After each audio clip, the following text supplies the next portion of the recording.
नमस्कार, आप देख रहे हैं दिल्ली दस्तक और मैं हूं राजेश तंवर। और आज हम मौजूद हैं साउथ दिल्ली स्थित आर.के. पुरम में। और आपको बता दें कि आर.के. पुरम के सेक्टर 7 में मां मनसा देवी का मंदिर है और यहां पर मां काली गोरखनाथ दरबार से एक चौकी लगती है। और गौरव राणा जी जो इस चौकी को चलाते हैं वो हमारे साथ बातचीत के लिए यहाँ पर मौजूद है। उनसे जानते हैं कि ये जो चौकी है, जो इस चौकी में क्या क्या कार्य होते हैं, किस तरीके से यहाँ पर जन कल्याण की सेवा होती है। गुरुजी, सबसे पहले तो आपका बहुत बहुत स्वागत है। नमस्कार सभी को, जय माता दी, नमो आदेश। सबसे पहले मैं आपसे जानना चाहूँगा कि ये जो चौकी है इसके क्या क्या कार्य हैं, जन सेवा में, जन कल्याण में किस तरीके से यहाँ पर कार्य होते हैं। देखो, यहाँ जो भी सच्ची श्रद्धा से दरबार से जुड़ता है, वहाँ भगवती की कृपा से, बाबा गोरक्षनाथ जी की कृपा से यहाँ के सभी के कार्य सिद्ध होते हैं। और संकट से रिलेटेड, काम से रिलेटेड, या घर में कोई भी परेशानी है, किसी का करा है, ऊपरी बाधा में, हर एक कार्य का यहाँ पे सॉल्यूशन होता है माँ की कृपा से। और दरबार में किसी प्रकार की कोई डिमांड नहीं है, निःशुल्क सेवा की जाती है। बात करें कि ये जो चौकी है माँ काली गोरखनाथ दरबार कितने सालों से यहाँ पर लगती है और इसके अलावा और कहाँ कहाँ यह चौकी लगती है। अच्छा, मैं आपको बताऊंगा, चौकी को लगते हुए तो 12 साल हो गए तकरीबन, क्योंकि जब मैं 5 साल का था तब 5 साल की आयु में दरबार लगाना शुरू हो गया था। जब मेरे गांव में लगता था, हरियाणा में सालवन गांव में, जो दरबार लगाना शुरू हो चुका था हमारा। और जो दिल्ली में अभी मेरे को आए हुए मेरे को दिल्ली में 2 साल हो गए हैं। मैं 15 मार्च को आया था, जो हमारा लोनी में दरबार लगा था, लोनी रामेश्वर पार्क में। तो वहाँ से फिर इसके बाद यहाँ लगते हुए हमें 1 साल हो गया है। तो दरबार हमारे 2 जगह लगते हैं, आर.के. पुरम सेक्टर 7 मां मनसा देवी मंदिर में, और दूसरा दरबार लगता है हमारा लोनी में। बात करें तो आपको जो दरबार आपने बताया कि बहुत छोटे से, मतलब 5 साल की उम्र से आप इस कार्य में लगे हो, जन कल्याण की सेवा में लगे हुए हो, तो कहाँ से ये ज्ञान आया, कहाँ से अध्यात्म? क्योंकि आजकल जो है कि जो यंग लोग हैं, आप भी काफ़ी यंग हो, तो कहीं ना कहीं अपना प्रोफेशन, अपना कैरियर कहीं दूसरी कंपनीज़ में या बाहर जाने में लगाते, लेकिन आपको कैसे अध्यात्म आया कि इस तरीके से जन कल्याण में ये सेवा करनी चाहिए? सबसे पहले मैं आपको बताऊंगा कि जैसे अध्यात्म में आने का, क्योंकि जो मेरी फैमिली थी, जो मेरा बैकग्राउंड था, वो सारा सत्संगी फैमिली से था। और हमारे घर में तो ऐसी कोई पूजा पाठ भी नहीं होती थी। मैं आपको बता दूं कि माता की पूजा हो रही है, वहाँ सिमरन किया जाता था। सभी जानते होंगे, सत्संग लेके रखते पूरी फैमिली, और फैमिली सारी डिफेंस से और डॉक्टर फैमिली से है। तो जो 5 साल की थी कि मेरी माता जी, जो कहानी जिसमें अध्यात्म में जुड़ा, उसका रीज़न क्या था कि मेरी माता जी बीमार हो गई थी। तो माता जी बीमार होने के पश्चात तो मम्मी ठीक नहीं हुई, तो किसी ने बोल दिया कि हमारे पड़ोस में पंडित जी थे कि उनको आप दिखा लीजिए कि शायद ठीक हो जाए। तो मेरे पापा बोले कुछ नहीं है, कि सिमरन करो। अब सत्संगी मोस्टली यही करते हैं। तो उसके पश्चात फिर क्या नाम लेकर वो बोले चलो वे दिखा लेते। तो उन्होंने बोला कि मेरी माता जी को जब ठीक नहीं हुई कि आप माँ काली गोरखनाथ जी की पूजा करो। तो उस समय घर में पूजा स्टार्ट हो गई, पूजा शुरू होगी।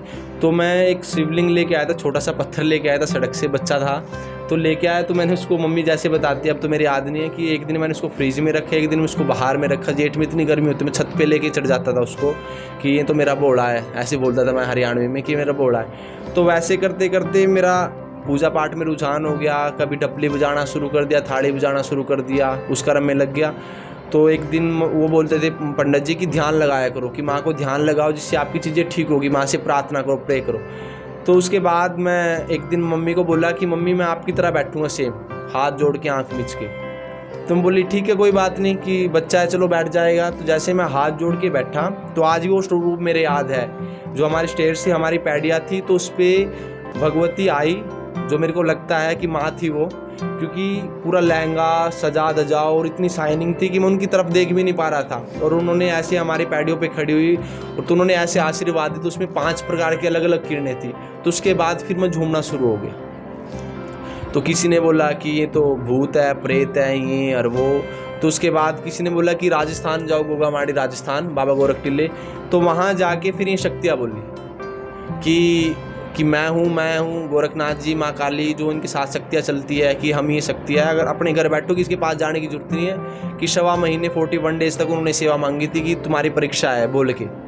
तो मेरे मम्मी पापा शुरू से नियम के पक्के थे, उन्होंने अपनी सेवा पूर्ण तरीके से करी।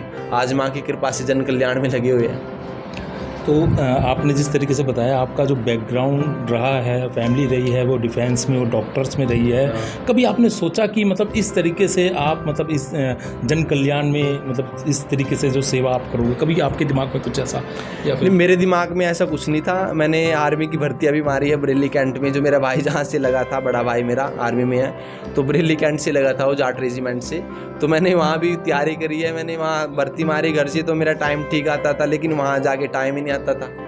मैंने प्रयास करे, देहरादून दून डिफेंस एकेडमी का नाम सुना होगा आपने, तो वहाँ मेरे पापा ने वहाँ भी डाल दिया था। उसके पश्चात फिर मैं बीमार हो गया, तो फिर लास्ट कोई ऑप्शन बचा नहीं। वो बोले कि भाई तू आ जा। स्टडी की, स्टडी अभी ग्रेजुएशन तो मेरी कंप्लीट हो गई, स्टडी मैंने छोड़ी नहीं है, पढ़ाई मेरी चली हुई है आज भी, क्योंकि पढ़ाई मैं नहीं छोड़ूंगा, वो मेरा कर्म अलग है, ये कर्म मेरा अलग है। तो आध्यात्मिक की बस माँ का आदेश था, माँ दिखाती थी शुरू से। आज मैं जो लोग बैठे हैं, आज गुरुजी कह रहे हैं, मैं अपने आप को गुरुजी नहीं मानता। सबसे पहले मैं एक भक्त हूँ, माँ का छोटा सा दास हूँ, सेवक हूँ। तो ये चीज़ें मेरे को सपने में पहले दिखती थी कि आज मैं गाड़ियों में घूम रहा हूँ, 10 लोग चरण स्पर्श कर रहे हैं। तो ये चीज़ें मैं मम्मी को बताता था, मेरी मम्मी जैसे बताती है, मेरे पापा मम्मी, मैं फैमिली में बताता था कि ऐसे हो रहा है मेरे साथ, मैं यात्राओं पे जा रहा हूँ। तो आज वो सारी चीज़ें हो रही है, और मैं बोलता हूँ कि मैंने ऐसे कोई जब पूजा नहीं करे, तो करने वाले पिछले जन्म का वो एक कर्म था जो इस जीवन में मेरे को माँ भगवती ने सौंपा है। जिस तरीके से बात करें कि जो एक गुरु की या कुछ एक भक्त की एक मतलब जो हम सोचते हैं, तो एक भगवाधारी चोला और जटाएं इस तरीके से आता है, लेकिन जो आपका पहनावा बिल्कुल एकदम इंडियन ट्रेडिशन की तरह है। तो मतलब आप इस चीज़ को कैसे व्यक्त करते, कैसे उसमें देखते हैं कि मतलब कोई जो गुरु होता है या भक्त होता है कि उसको ज़रूरी है कि उस तरीके का चोला या कमंडल इस तरीके से लेके चलना, या नॉर्मल ड्रेस में जो आज के ज़माने की जो ड्रेस है उस पर भी रह के इस तरीके के कार्य वो कर सकता है? देखो, सबसे पहले ड्रेसिंग सेंस एक अलग चीज़ है। सबसे पहले होता है इंसान के लिए ज्ञान, क्योंकि जहाँ पॉजिटिविटी है वो नेगेटिव है। आज मैंने कपड़ा डाल रखा है तो लोगों को इससे भी दिक्कत होगी, वो बोलेंगे अरे गुरुजी को तो भगवा ही डालना था। आप सबसे पहले आप 21वीं सेंचुरी में, 21वीं शताब्दी में जी रहे हो। ये हमारी प्रवृत्ति थी कि हम रूढ़िवादी परंपरा के अनुसार चल रहे हैं कि ऐसे वेशभूषा होगी, ऐसे उनकी जटाएँ होंगी, ये होंगी। सबसे मेन होती है हमारी संस्कृति, हम उस संस्कृति के अनुरूप चल रहे हैं। और अगर संन्यास है, संन्यास के बाद ही हम भगवाधारी धारण करेंगे। अब मैं गृहस्थ आश्रम में हूँ, तो गृहस्थ आश्रम में तो धारण कर ही सकते हैं हम। बात करते हैं कि जिस तरीके से आप कभी मतलब इस तरीके से कोई उतार या चढ़ाव, क्योंकि बहुत लंबा सफ़र आपने बताया है, इस बीच कोई उतार चढ़ाव ऐसा आया कि आपको लगा हो कि यार ये जो मैं जो कार्य कर रहा हूँ उसको उससे हटकर अब मैं दूसरा कार्य करता हूँ, कुछ इस तरीके कुछ हुआ? देखो, ऐसे उतार चढ़ाव मेरी लाइफ में बहुत ज़्यादा है, मैं उसको एक्सप्लेन नहीं कर सकता, बहुत ज़्यादा है। लेकिन जहाँ मेरे को आवश्यकता पड़ी ना, भगवती मेरे साथ खड़ी रही है, गुरु महाराज मेरे साथ खड़े रहे, सिर्फ वो मेरे साथ थे, तो मेरे को किसी की आवश्यकता ही नहीं पड़ी। और सबसे मेन सपोर्ट होती है परिवार की। तो पहले तो वो मेरे इस चीज़ में बोलते थे कुछ नहीं है, कैसे क्या चलेगा, और भाई जॉब कर ले, ये कर ले। बाद में उन्होंने भी सपोर्ट किया, तो उसके बाद आराम आराम से सब निकल गया। आजकल जो YouTube के अंदर बहुत सारे मतलब ऐसे भक्त हैं, और आजकल ट्रेंड भी बन चुका है, खासकर यंगस्टर को लेकर बात करें कि वो भक्तों के पास जाते हैं, गुरु दीक्षा लेते हैं, वो सोचते हैं कि हम चौकी लगाएंगे, अपना कैरियर कहीं ना कहीं वो इस लाइन में देखते हैं। आपका क्या सुझाव है, क्या आप सोचते हैं? देखो, मैं बोलूँगा उनकी पर्सनल लाइफ है, उनकी थिंकिंग, उस बारे में तो मैं कोई उनको कुछ बोल ही नहीं सकता, सबकी सोच अलग अलग है। लेकिन मैं सिर्फ बोलूँगा कि सबसे मेन हमारी संस्कृति है, और लेकिन लोगों ने इन चीज़ों को एक अलग ही वे में लेके चले गए हैं, और जिससे हमारे सनातन संस्कृति पे उंगलियां उठ रही है कि अरे ये तो ये कर्म कर लिया, इन्होंने तो कमाने का धंधा कर लिया। ऐसा कुछ नहीं है, सबकी सोच अलग अलग है। लेकिन सबसे पहले है कि उनके माध्यम से कल्याण कितनों का हो रहा है। सबसे मैटर वही करता है ना कि हम बोलते हैं कि सबसे पहले उस चीज़ को देखिए कि वहाँ से भला किसको हो रहा है। तो लोग नेगेटिव को ज़्यादा पकड़ते, पॉजिटिव को छोड़ देते हैं। अब किसकी सोच तो हम बदल नहीं सकते, सबके अपने राइट्स है, सब स्वतंत्र भारत में। बात आपने करी भले की, तो मैं आपसे जानना चाहूँगा गुरुजी कि जिस तरीके से आप जनसेवा का कार्य करें, उससे हटकर कुछ समाज सेवा भी आपके दरबार के द्वारा की जाती है? समाज सेवा हमारे दरबार से की जाती है। जैसे लड़कियों की शादी नहीं होती गांव में, जैसे हम घूमते हैं या कवरेज करता हूँ, मोस्टली मैं खुद ही करता हूँ, क्योंकि मैं किसी पे इतना खास विश्वास नहीं करता।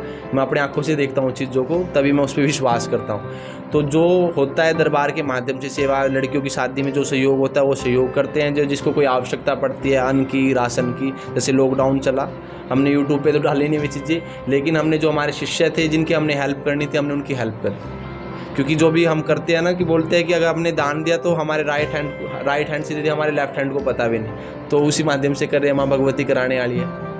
पहले के ज़माने में कहा जाता था नेकी कर दरिया में डाल, लेकिन आजकल जो ट्रेंड बना हुआ है नेकी कर सोशल मीडिया में डाल। बात करें इस दरबार की तो किसी तरह का सेवा शुल्क, जिस तरीके से आपने बताया कि कोई सेवा नहीं ली जाती, फिर भी मैं एक बार आपसे पूछूंगा कि किसी तरह का सेवा शुल्क लिया जाता है, और जो संगत आना चाहे तो क्या क्या नियम है इस दरबार के जो उनको फॉलो करने होंगे? देखो, दरबार में किसी प्रकार का किससे कुछ नहीं लिया जाता। जिसके पास यहाँ किराया भी नहीं होता उसकी भी हम अपनी तरफ से हेल्प करते हैं ताकि वो आ सके और माँ के चरणों में लग सके। माँ का वो प्रेम, क्योंकि जो माँ का कर्म है वो लोगों तक, ज़्यादा से ज़्यादा लोगों तक उसका सिमरन हो, माँ का ध्यान हो। शुल्क यहाँ किसी प्रकार कोई लिया नहीं जाता। और दरबार से जुड़ने के लिए हम छोटी सी अरदास लगवाते हैं, क्योंकि पहले प्राचीन काल में हम निमंत्रण देते थे भगवती को कि निमंत्रण दे के माँ का आह्वान करना। आज भी हम जागरण भंडारे करते तो हम उनको निमंत्रण देते कि आप हमारे घर आइए माँ भगवती। वैसे तो वो अखंड पूरे ब्रह्मांड में भी विराजमान है, लेकिन एक प्रक्रिया होती थी जिस माध्यम से हम उनको बुलाते थे। तो उसमें हम 2.25 मुट्ठी चावल और 2 लौंग, कपूर की टिक्की, अपने सामर्थ्य अनुसार 1 रुपया, 2 रुपये, 10 रुपये जो भी, 1.25 मीटर लाल कपड़ा और तेल, तिलों के तेल में अपने घर से बोतल को घुमा के उस माध्यम से आप लेके आ सकते हैं। बात करें आपके शिष्य की, क्योंकि जिस तरीके से मैंने देखा शनिवार है और काफ़ी संख्या में आपके जो शिष्य हैं आप उनको ज्ञान भी दे रहे थे, आप उनको बातें भी सिखा रहे थे। लगभग कितने शिष्य होंगे जो इस दरबार से जुड़े और कितने आपने मतलब इस दरबार से कितने लोगों को गद्दी दी गई है? देखो, जो शिष्य की गणना होंगी, शिष्य मेरे हिसाब से रिकॉर्ड में तो मैंने रखे नहीं, वैसे हम 700-800 के करीब होंगे जो मेरे ध्यान में हैं। और गद्दी की बात रखी, गद्दी काफ़ी दी हुई है। गद्दी कुछ गुप्त है क्योंकि कोई सोशल मीडिया पे नहीं आना चाहता, आप सभी जानती है, और कुछ सोशल मीडिया पे है जो लगे हुए हैं। तो गद्दी वाले की ऐसी कोई गणना नहीं है मेरे पास, लेकिन गद्दियाँ काफ़ी दी हुई है। बात करिए आपने सोशल मीडिया की, आजकल जो सोशल मीडिया में कंट्रोवर्सी चल रही है भक्तों को लेकर, एक भक्त दूसरे भक्त को देखकर नहीं सुहा रहा है, और कहीं ना कहीं इतना नौबत आ चुकी है कि बहुत ज़्यादा कंट्रोवर्सी हो चुकी है। कुछ कहना चाहेंगे?